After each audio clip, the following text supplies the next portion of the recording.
Jesus ko namisi qabatu yeroo hunda hamaan hin argatu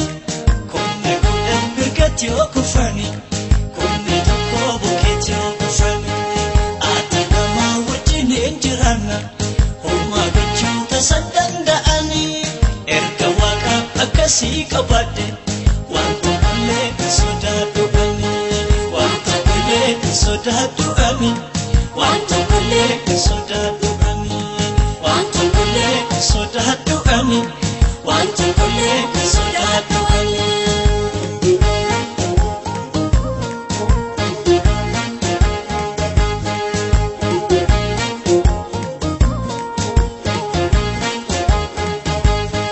O Jesus ko humna fiitiin ba'anii lalurraa siduwatti kolugarmuwayya O Jesus ko ati yuko pakeni dandeessa O Jesus ko namni maaliif wallaansoo barbaada achanaaf da'oo si jaalanjiru O Jesus ko meeshaan olaa walitti qabuuni waanuma tokko nama gargaaru namni si'iin of dura buusee dhiigota isaa takka yoomese namni si'iin of dura buusee dhiigota isaa takka yoomese O Jesus ko namisi qabatu yeroo hunda hamaan hin argatu kunne kudhan mirgatti yoo kufani kunne tokko bukkeetti yoo kufani ati nama wajjin hin jiraanna homaa gochuu tasan danda'ani erga waaqa akkasii qabadde waan tokkollee hin sodaadhu ani waan tokkollee hin sodaadhu ani waan tokkollee hin sodaadhu sodaadhu ani waan tokkollee sodaadhu ani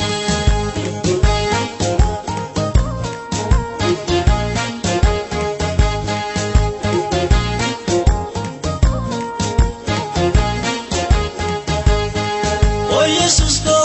namni si'iin eegasaa godhate akka hamaatti takkaan gatamu O Jesus ko nagaadhaan baay'ee nagaadhaan galaa O Jesus ko diina isaatti harkasaa hin kennu diinatu harkatti kenna malee O Jesus ko yoo lolames takka hin mo'amu diina isaa lolee mo'ata malee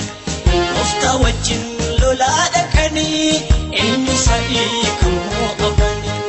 Gooftaa malee moo lolaa dhaqanii eenyu fa'ii kan mo'atanii O Jesus ko namisi qabatu yeroo hunda hamaan hin argatu kunne kudhan mirgatti yoo kufani kunne tokko bukkeetti yoo kufani ati nama wajjin hin jiraanna homaa gochuu tasan danda'ani erga waaqa akkasii qabadde waan tokkollee hin sodaadhu ani waan tokkollee hin sodaadhu ani waan tokkollee hin sodaadhu ani waan tokkollee hin sodaadhu ani waan tokkollee hin sodaadhu ani waan tokkollee hin sodaadhu ani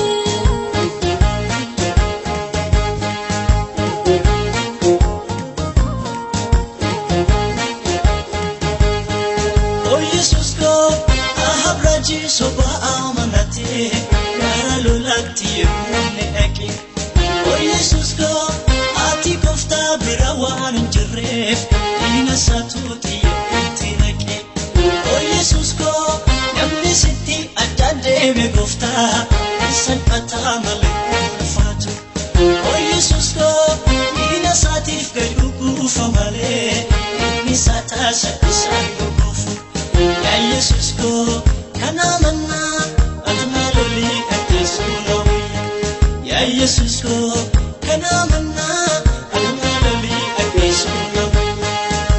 Yesus ko namni si qabatu yeroo hunda hamaan hin argatu